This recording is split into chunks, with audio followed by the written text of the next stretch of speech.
La situation de la métropole parisienne maintenant, où là aussi, vous voyez qu'il y a une dégradation qui s'est accélérée sur Paris et la Petite Couronne.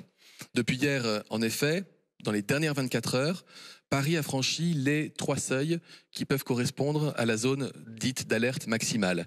Le taux d'incidence en population générale a dépassé les 250 cas pour 100 000, puisqu'il est à 263. L'incidence chez les publics fragiles est à 105 pour 100 000, il a donc dépassé les 100. Et le taux, la part de patients Covid en réanimation, selon qu'on prenne Paris ou Paris et la Petite Couronne, oscille aux alentours de 30 jusqu'à 35%.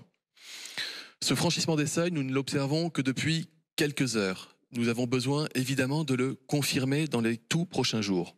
Mais si ça devait se confirmer, nous n'aurions pas d'autre choix que de placer Paris et la Petite Couronne en zone d'alerte maximale, et ce, dès lundi.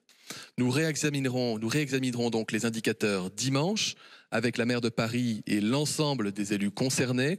Et si la dynamique ne s'est pas infléchie et que les données sont consolidées, je vous ai dit qu'à 24 heures, les données peuvent être parfois peuvent nous jouer des tours. Et si elles sont confirmées, eh bien nous prendrons ensemble, dès lundi, les mesures qui s'imposent et que nous devons, en tout état de cause, d'ores et déjà anticiper. Cette décision vaut pour Paris, pour les départements de la Petite Couronne, même si à l'heure où je vous parle, les départements de la Petite Couronne ont un taux d'incidence pour les personnes âgées qui dépasse 100, mais un taux d'incidence en population générale qui est en dessous de 250. Nous assumons de prendre une décision qui intègre Paris et les départements de la Petite Couronne, comme d'ailleurs nous l'avons fait pour Marseille et Aix-en-Provence.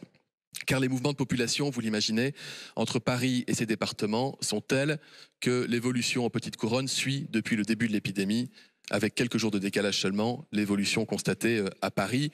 Chaque jour, il y a des centaines de milliers d'habitants des Hauts-de-Seine, de Seine-Saint-Denis, du Val-de-Marne, qui viennent travailler, qui viennent étudier à Paris, et des centaines de milliers de Parisiens qui font de même dans ces départements. Nous ne pouvons donc pas dissocier les mesures dans ces territoires.